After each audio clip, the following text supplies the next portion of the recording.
بسم اللہ الرحمن الرحیم۔ سلمہ بن نفیل سکونی رضی اللہ عنہ صحابی رسول ہے۔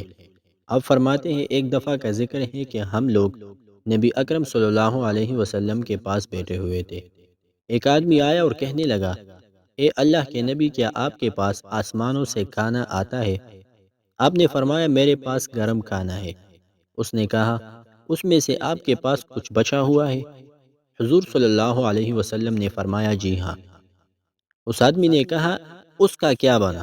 آپ نے فرمایا، اس کانے کو آسمان کی جانب اٹھا لیا گیا ہے اور میری طرف وحی کی گئی ہے کہ میں تمہارے اندر زیادہ عرصہ نہیں ٹھہروں گا، اور میرے بعد تم بھی زیادہ عرصہ نہیں رہو گے، بلکہ تم رہو گے اور کہو گے ہم کب تک اسی طرح زندہ ہی رہیں گے۔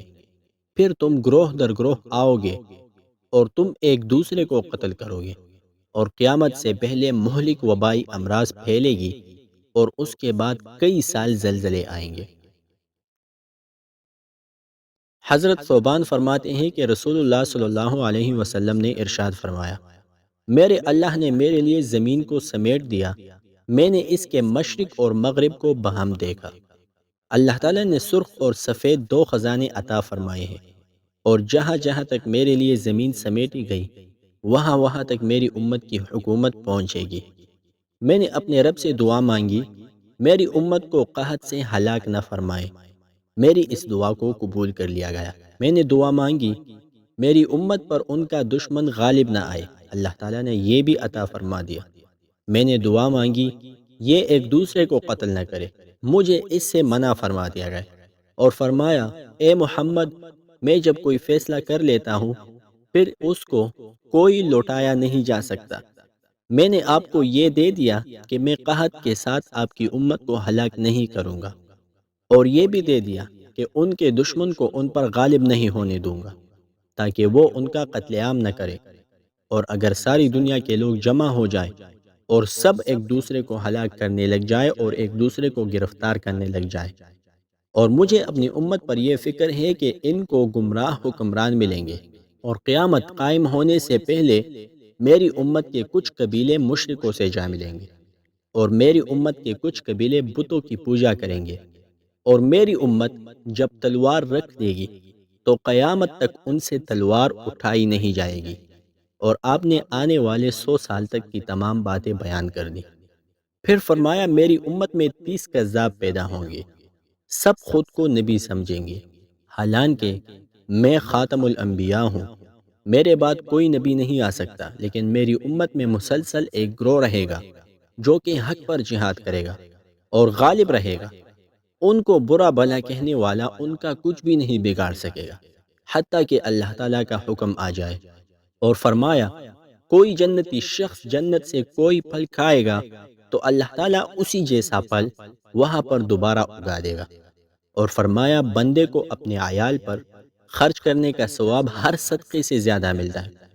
پھر وہ دینار جو جہاد کے لیے پالے گئے گھوڑے پر خرچ کیا، پھر وہ دینار جو مجاہدین پر خرچ کیا گیا۔ آپ نے فرمایا، نبی اکرم صلی اللہ علیہ وسلم نے اس مسئلے کو بہت عظیم جانا، اور قیامت کے دن بتوں کے پجاری اپنے بتوں کو اپنی پشت پر لاد کر لائیں گے۔ اللہ تعالیٰ ان سے پوچھے گا، تم ان کی عبادت کیوں کرتے تھے؟ وہ کہیں گے، اے ہمارے رب، تو نے ہماری جانب کوئی رسول بھیجا ہی نہیں، اور نہ ہی ہمارے پاس کوئی امر آیا، اور تو ہماری جانب کوئی رسول بھیجتا تو ہم سب سے بڑے تیرے عبادت گزار ہوتے۔ اللہ تعالیٰ ان سے فرمائے گا، تمہارا کیا خیال ہے؟ اگر میں تمہیں حکم دیتا تو تم میری بات مان لیتے؟ وہ کہیں گے، جی ہاں۔ اللہ تعالیٰ اس بات پر ان سے پکا وعدہ لے گا۔ پھر ان کو دوزخ میں جانے کا حکم ہوگا۔ وہ دوزخ کی جانب چل پڑیں گے۔ جب وہ دوزخ کے قریب آئیں گے اور اس میں بھڑکتا ہوا عذاب دیکھیں گے تو واپس آ جائیں گے اور کہیں گے، یا اللہ، اس میں داخل ہونے کی ہم میں ہمت نہیں ہے۔ اللہ تعالیٰ فرمائے گا، تم اس میں ذلیل و رسوا ہو کر داخل ہو جاؤ۔ نبی اکرم صلی اللہ علیہ وسلم نے فرمایا، اگر وہ لوگ پہلی مرتبہ ہی داخل ہو جاتے تو وہ آگ ان پر سلامتی والی ہو جاتی۔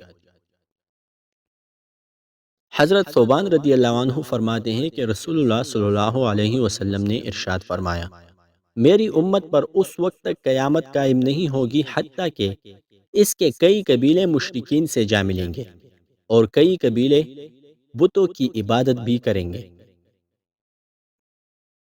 حضرت حذیفہ رضی اللہ عنہ نے فرمایا، ان فتنوں سے بچو جن کو کوئی بھی پہچان نہیں سکے گا۔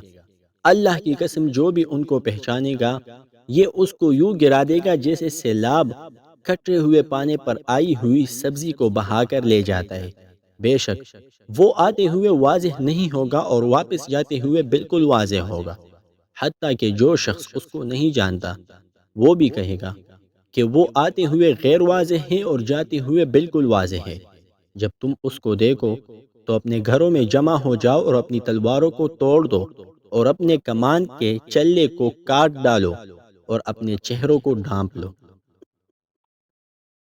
حضرت سعید بن مسیب رحمۃ اللہ علیہ نے فرمایا، پہلا فتنہ آئے گا اور بدری صحابہ میں سے ایک بھی باقی نہیں بچے گا۔ پھر دوسرا فتنہ آئے گا اور حدیبیہ کے شرکاء میں سے کوئی بھی زندہ نہیں ہوگا، اور میرا گمان ہے کہ اگر تیسرا فتنہ برپا ہوا تو لوگوں میں کسی قسم کی طاقت اور قوت نہیں رہنے دے گا۔ حضرت عمر بن الاحمق رضی اللہ عنہ فرماتے ہیں کہ رسول اللہ صلی اللہ علیہ وسلم نے ارشاد فرمایا، عنقریب ایک فتنہ آئے گا، اس میں سب سے زیادہ سلامتی والا الجند الغربی مغرب کی جانب سے آنے والا لشکر ہوگا، میں اسی لیے مصر میں چلا گیا ہوں۔ حضرت جابر بن سمرہ رضی اللہ عنہ فرماتے ہیں کہ رسول اللہ صلی اللہ علیہ وسلم نے ارشاد فرمایا، یہ دین مسلسل قائم رہے گا، مسلمان اس پر جہاد کرتے رہیں گے حتیٰ کہ قیامت قائم ہو جائے گی۔ حضرت عمران بن حسین رضی اللہ عنہ فرماتے ہیں کہ رسول اللہ صلی اللہ علیہ وسلم نے ارشاد فرمایا، میری امت میں ہمیشہ ایک ایسا گروہ رہے گا جو حق پر جہاد کرتا رہے گا اور اپنے دشمنوں پر غالب رہے گا حتیٰ کہ اس گروہ کی آخری جماعت دجال سے لڑے گی۔ حضرت ابو قتادہ رضی اللہ عنہ فرماتے ہیں کہ نبی اکرم صلی اللہ علیہ وسلم نے ارشاد فرمایا، رکن اور مقام ابراہیم کے درمیان ایک آدمی کی بیعت لی جائے گی اور اسی کے گھر والے اس بیت اللہ میں فساد کریں گے، اور جب وہ فساد کریں گے تو اس وقت عرب کی ہلاکت کا مت پوچھ، پھر حبشی لوگ آئیں گے اور اس کو اس طرح برباد کریں گے کہ پھر یہ کبھی بھی تعمیر نہیں ہوگا۔ یہ وہ لوگ ہوں گے جو وہاں کا خزانہ نکالیں گے۔